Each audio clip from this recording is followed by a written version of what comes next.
Hi friends, మీకు ఈ video నచ్చితే లైక్ చేయండి, సబ్స్క్రైబ్ చేయండి. క్రిష్ వాళ్ళ బాబాయ్ సత్యకి ఫోన్ చేస్తూ ఉంటా.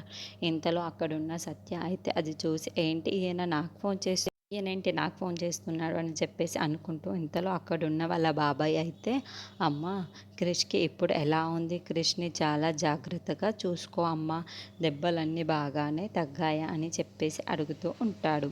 ఆ మాటలు వినగానే అక్కడున్న సత్య అయితే ఒక్కసారిగా షాక్ అయిపోయి, ఏంటి ఈయన ఈ విషయాలన్నీ నన్ను అడుగుతున్నారు, కృష్ణ అడగొచ్చు కదా డైరెక్ట్గా అని చెప్పేసి అనుకుంటూ ఉంటాడు.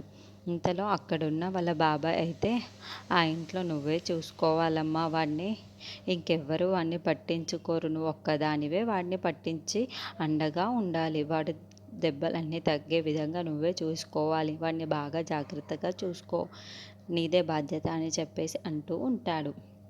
ఆ మాటలు వినగానే అక్కడున్న సత్య అయితే ఒక్కసారిగా షాక్ అయిపోయి, ఏంటి ఈయన నన్ను అడుగుతున్నాడు ఇలాగా అంటే, క్రిష్ మీద ఈయనకి ఎంతో ప్రేమ ఉంది, అది ఏంటో బయటపడటం లేదు, అది ఎలాగైనా సరే నేను తెలుసుకోవాలి, వీళ్ళిద్దరి మధ్య సంబంధం ఏంటో నేను తెలుసుకోవాలి అని చెప్పేసి అనుకుంటూ, ఇంతలో వాళ్ళ బాబాయ్ని ఇంటికి పిలిపిస్తూ ఉంటుంది.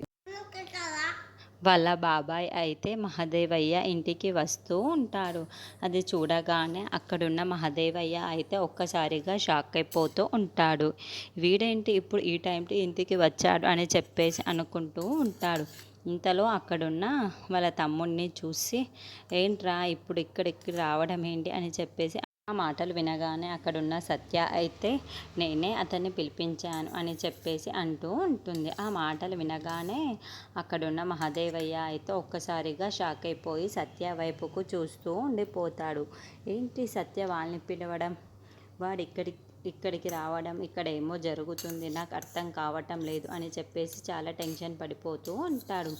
ఇంతలో అక్కడున్న సత్య మాత్రం, అవును మామయ్య, నేనే ఆయన పిలిపించాను, ఎక్కడో ఉండడం ఎందుకు, మన ఇంట్లోనే ఉండొచ్చు కదా అని చెప్పేసి నేను ఇక్కడికి పిలిపించాను, క్రిష్ కూడా చూస్తాడు కదా అని చెప్పేసి అంటూ ఉంటుంది.